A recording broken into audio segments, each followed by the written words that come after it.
التماطل والوزارة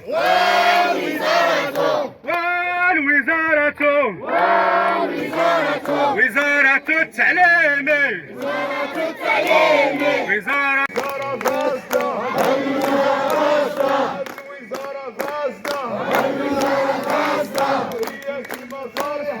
هي كلمة صريحة والفساد اعطى الريحة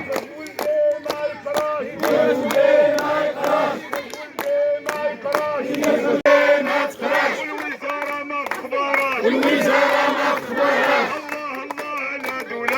الله على دولة قوانين فيها حولة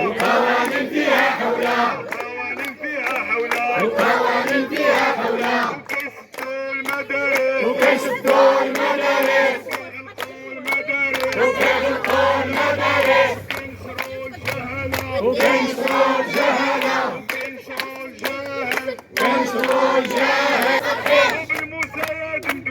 وبالمزايد مدومة زاد عليك الحكومة زاد عليك الوزارة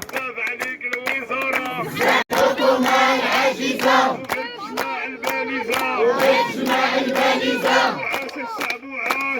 عاش الشعب وعاش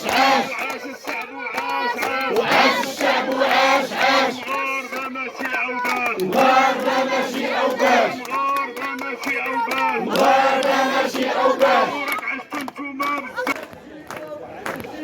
على الزينة والتزيينة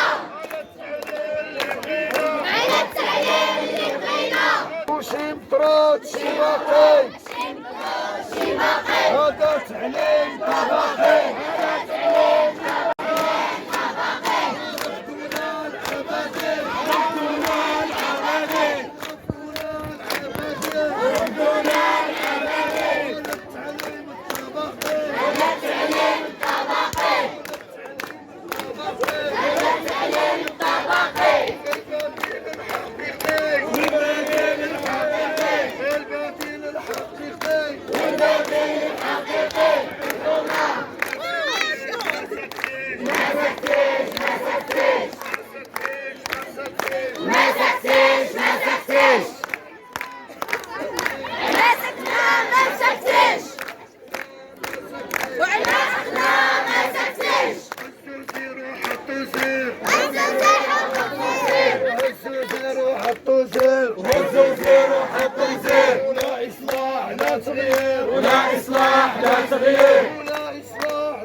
ولا إصلاح لا تغيير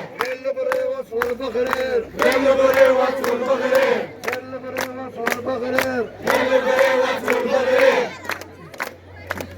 السلام عليكم وعليك من لنا ولنا جود علينا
صافي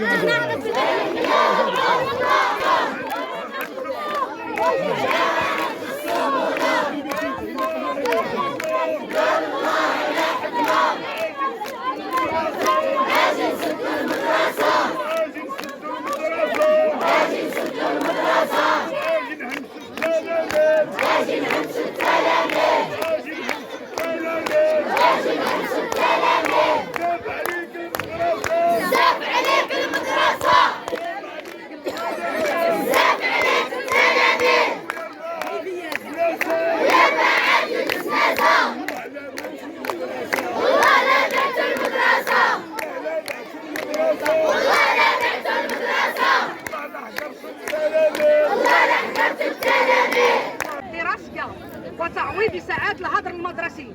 رابعا الرفض القاطع لما تروج له الوزارة من إمكانية التعليم عن بعد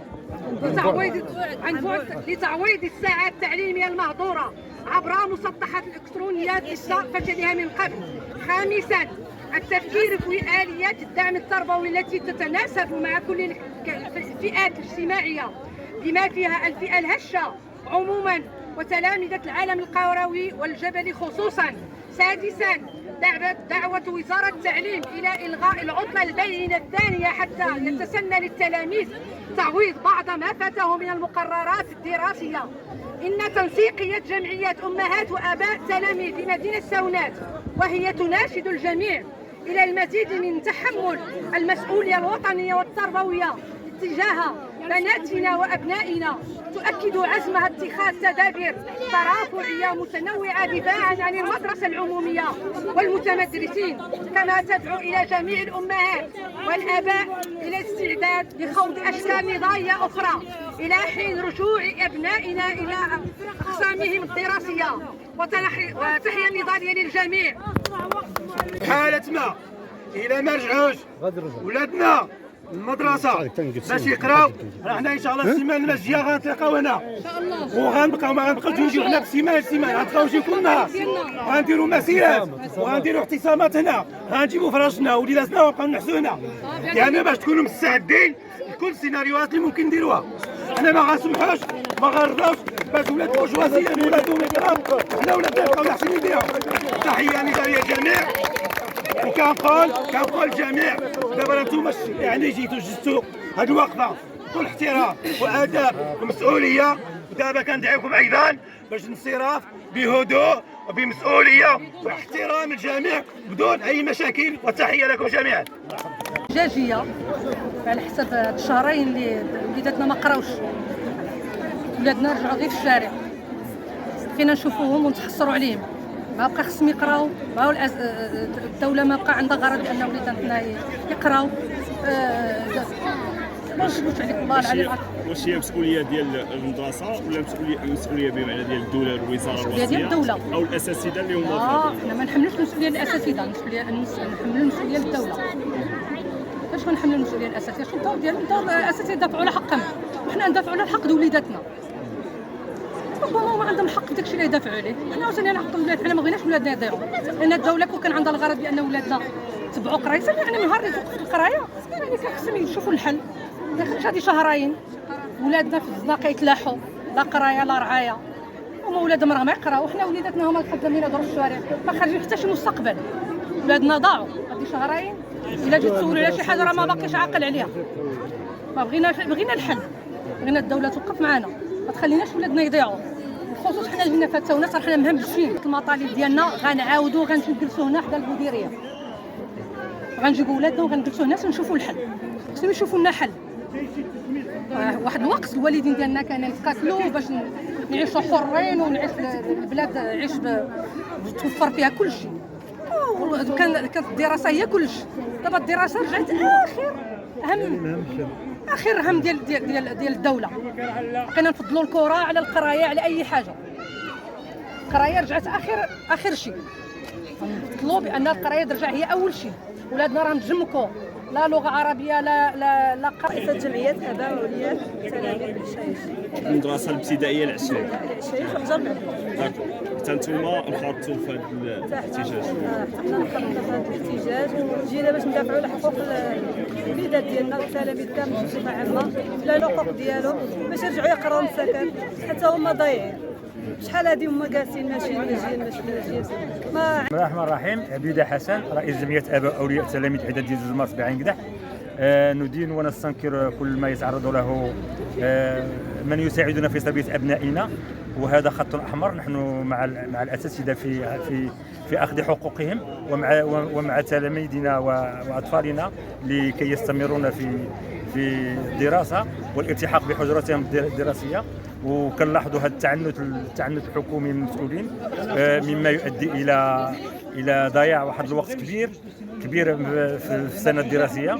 كما كنعرفوا بان دابا هذه قرينا شهرين، يعني الا جينا نحسبوها كان قرينا 25 يوم، حيدنا 8 ايام ديال العطله، حيدنا 8 ديال الحدودات 16 يوم، حيدنا 24 يوم ديال الاضرابات، وهذا راه خرق سافر لحق التلميذ في التمدرس، مما يؤدي الى تكوين مجتمع، الى تكوين طبقه هشه، من الناحيه العلميه. كما كنعرفوا كاين اقسام اشهاديه وكاين اقسام تحضيريه، وهذا ما كيصرفش مصلحه التلميذ. ولهذا ندين ونستنكر ونقول للحكومه المسؤولين اجلسوا مع الاساتذه وتفاوضوا معهم، هذا في مصلحه التلميذ، في مصلحه الاب، وفي مصلحه الاستاذ، وفي مصلحه كل شيء. ونحن ندين ما تعرضنا له نحن كطبقه شعبيه غير قادرين على المدارس الخصوصيه، مما يعني اننا غادي يمر العام كله في هذا نستنكر هذا. وكنقول رساله للحكومه، وكنقول لها لقد وفيتي، لقد عاهدت وفيتي بإعادة تربيتنا، وها أنت الآن توفي بما وعدت به، وشكرا لك جزيلا. وهذا رسالة للاستحقاقات القادمة للناس. تحياتي سي محي الدين، كنشكركم على هذا الوقفه اللي قمتم بها من ثانويه الجامعيه الاعداديه، عضو بالفيدراليه، ومن الاخوان اللي حاليا منسقين محليا. قمنا بهذه البادره اوليه اللي الصدى ديالها نحن على يقين انها 100% غتكون وصلت للجهات المعنيه. احنا لا نطالب بشيء، نطالب فقط بعوده البناء ديالنا الفصول ديالهم، لان راه ولادنا كيعيشوا شي حوايج راه خصكم تجيو تعيشوهم معنا حنايا. راه ولادنا ولاو كيدخلوا للديور بشي طرق غريبه، يعني الدري ما بقاش كيفكر في القرايه بصفه نهائيه، ولا كيفكر غير بالصنطه، ولاو كيتعاطاو شي حوايج راهم غريبين. ما كناش كنعرفوا ولادنا حنا شنو كيديروا. منين كان الاستاذ شادهم كنا كنعرفوا